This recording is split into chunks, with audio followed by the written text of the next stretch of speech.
Let's talk about some of the best books I read this year.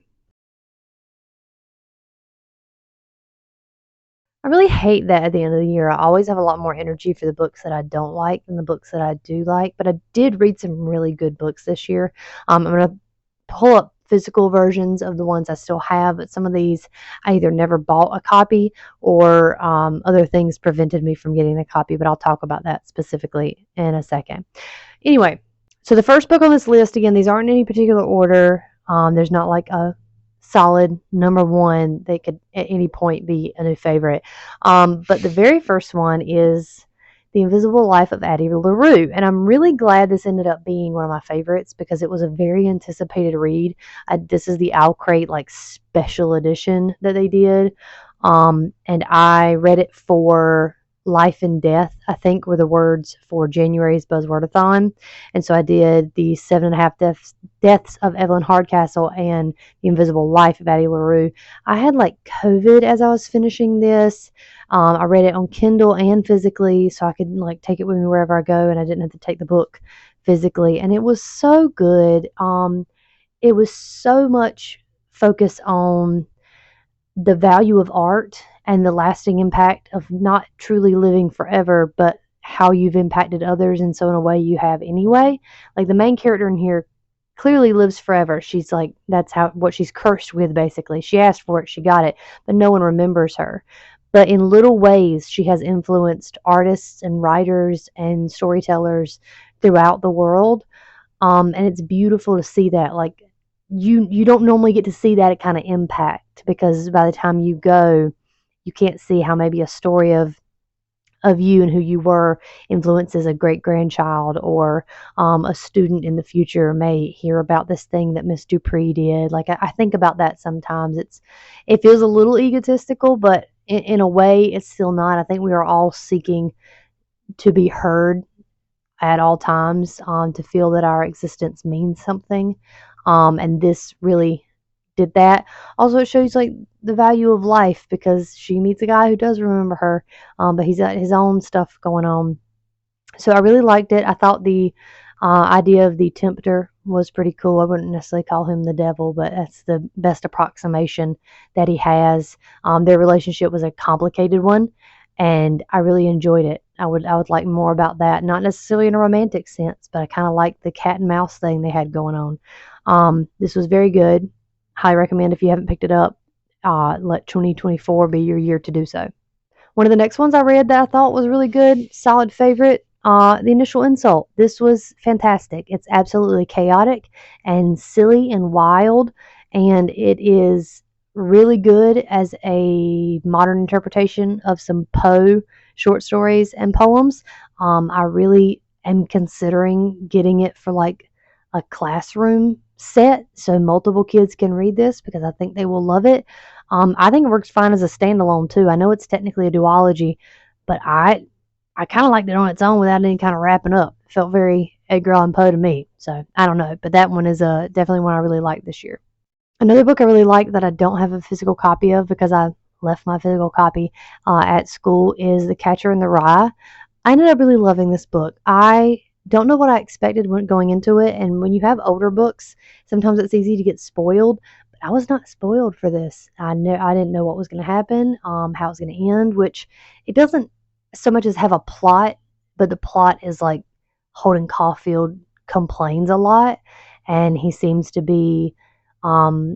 think he's better than everybody else. But when you read it, you realize it's kind of a mask for the fact that he is absolutely a very insecure and traumatized little boy who is unfortunately quickly becoming a man, and he doesn't quite know how to handle that. And I don't know, I really enjoyed that. I really enjoyed the plotting way it went along. This kid is clearly having like an existential crisis, and everyone around him is like, dude, just grow up. He's like, yeah, but how do you do that? And I don't know, I just really enjoyed it. The idea of like grief and fakeness and growing up. I really enjoyed it. I really did.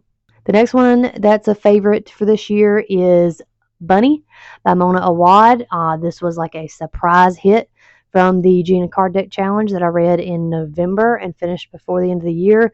Oh my God, what a crazy book about creation and again, storytelling and the impact of the people you hang out with. Kind of, I like the exploration of, can you ever be too creative? Can you maybe get too much of what you want? Um, I'm looking forward to reading this again in the future because I still have questions, and I'm thinking maybe stuff that I read would be different in my brain now, having read the ending of it, that stuff would make more sense. It is going to confuse you. I do wish the middle section that was in the collective we voice was a little bit longer, but I do know why they had to do that. But if you've not picked this up, I recommend doing it. Don't look up anything about it. Let yourself be surprised because you're going to be. I did not read a lot of romances this year, or not like straight up romances, but I do have a romance on my best list, and that is The Wisteria Society for Lady Scoundrels. It was so precious. It was snarky and silly, and like the humor was so great, but then the romance was very cute. I do like an enemies to lovers, but like I said in my video where I talk about it, I prefer it when the one party is absolutely obsessed with the other one and they're only snarky because they don't quite want to just come out and say I love you every time they look at the other person, and the other one's like, oh, he must hate me. No. I thought that was great. I thought the pacing was really fun. I like the world. I like the idea of this, like these lady pirates and their flying houses, and trying to get invited to the society. It's so good. I don't know. It was just exactly what I needed at the time. So it gets put on the favorites list.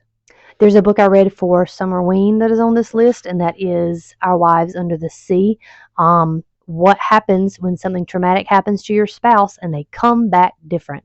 That's it. It's real little. I listened to it on audiobook and I loved it so much I had to go buy a copy the minute I found it for sale somewhere because I loved it that much. I can't say enough about it. I love how ambiguous it is.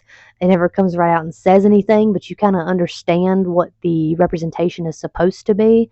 And I really love that. I like that we get enough flashbacks that we can tell that something is wrong with the wife that has come back wrong. And that's all I'm going to say about it because, again, it's so short, it's easy for me to kind of like say something to ruin the story for you, but I really think you should read it for yourself.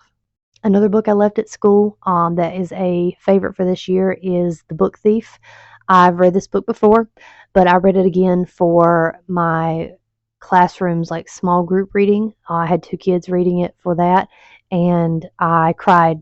I know how it ends. It even tells you in like the first two chapters how it's going to end and what's going to happen to people, and you spend the whole book going, that can't possibly. You wouldn't do that to me. And he would write you almost 300 pages and then do that to you. So if you have not read The Book Thief at this point, please read it. I still haven't watched the movie. I don't really have any intention to. I may read it again and annotate it for class this 6 weeks. But I don't know. I really did enjoy it though. I'm glad I picked it back up because it has been so long since I read it. I forgot how solid it is of a book. Another book I don't have a copy of is All Hallows. I really loved All Hallows.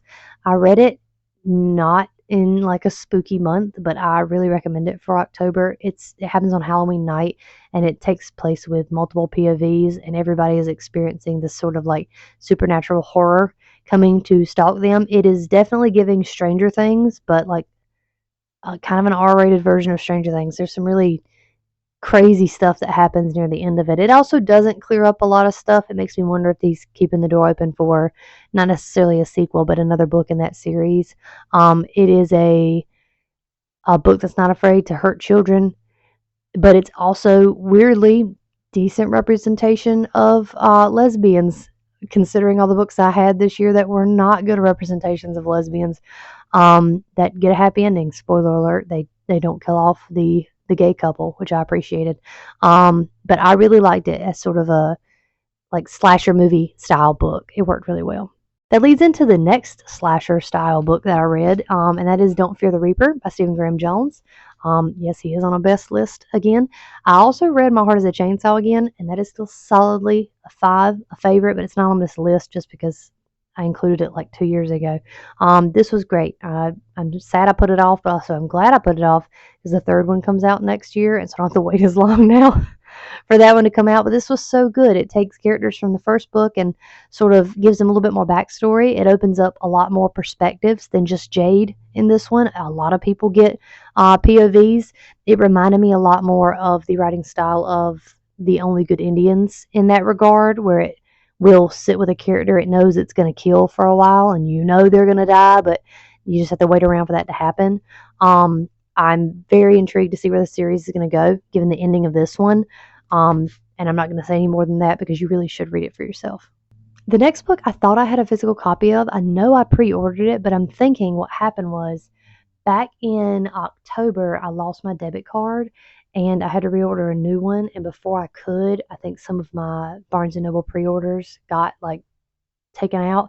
So I think that one and uh, the sequel to This Cursed Light, they got taken off of my pre-orders, which sucks. But if I do have it, I've just put it somewhere where I don't know where it is.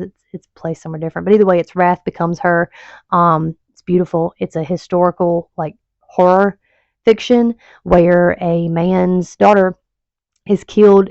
She's being like a rebel against the Nazis in World War II, and she is killed. And her father, in his grief, builds a golem and kind of puts her essence into it. So this golem is not her, but has some of her memories and her associations with people, and still feels the need to kill Nazis.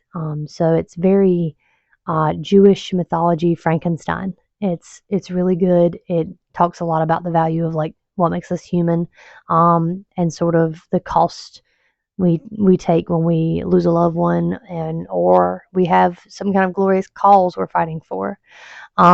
It was very good. I highly recommend it. There were a lot of books that I really liked this year that I didn't end up putting on my list. A Woman Is No Man by Etaf Room ended up being really, really good. Solid, like, literary fiction novel. I haven't gotten Evil Eye yet, but I'm going to get around to getting that one. And then I just finished A Study in Drowning by Ava Reed yesterday, and it is very good. I have loved both things I've read by Ava Reed. I really like how she writes female protagonists that are vulnerable but not weak, and the guys who grow to love them that don't like treat them like glass that will shatter. I appreciate that. I also really like that this was kind of like it's a gothic romance. Like it's a gothic romance. We don't get a lot of those anymore, and that's exactly what it is. Um, I I think that's going to be it. I'm currently reading a couple books that are pretty good, but I don't foresee them being in my top, so that's why I'm recording it today. I don't think they'll be in my top books, but these are, and the ones I mentioned that I don't have physical copies of are. I recommend all of these books, and the ones that I don't have physically that I talked about. Let me know what you read this year that you would recommend to like anybody for them to pick up, because I'm always looking for new ideas of things to read for certain reading challenges or just for fun. And if it was something that like moved you deeply or you found very entertaining, let me know. I might pick it up. All right. Bye.